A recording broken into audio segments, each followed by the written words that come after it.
அதாவது அரசாங்கத்தை எதிர்த்து தட்டி கேட்கக்கூடிய நபர்கள், அரசாங்கத்தை எதிர்த்து கேள்வி கேட்கக்கூடிய நபர்கள், அரசாங்கத்திற்கு ஒரு நபர் பிடிக்கவில்லை என்றால் அந்த அரசியல்வாதியை மாயமாக்கி விடுவார்கள். அது ஜனநாயக நாடு கிடையாது, அது சர்வாதிகார நாடு.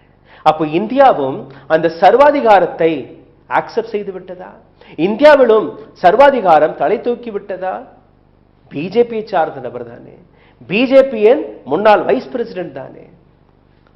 அன்னைக்கு 9 மணி இருக்கும் 21ஆம் தேதி அவர் இந்த ரெசிக்னேஷனை பப்ளிக் முன்பு எடுத்து வைத்தது. 15 மணி நேரம் வரை பிஜேபி சார்ந்த எந்த தலைவருமே வாயை துறக்கவில்லை. ஃபேர்வெல் ஸ்பீச் இருக்கும். ஒவ்வொரு முறையும் இது போன்ற மூத்த பதவியிலிருந்து வெளிவரும் போது ஃபேர்வெல் கொடுக்கப்படும். பல தலைவர்கள் அவரை பற்றின நல்ல விஷயங்களை எடுத்து வைப்பார்கள். அவரும் ஃபேர்வெல் ஸ்பீச் கொடுப்பார். ஆனால் ஜெகதீப் தம்கர் இவருடைய விஷயத்தில் எந்த விதமான ஃபேர்வெல் ஸ்பீச்சும் நடக்கவில்லை.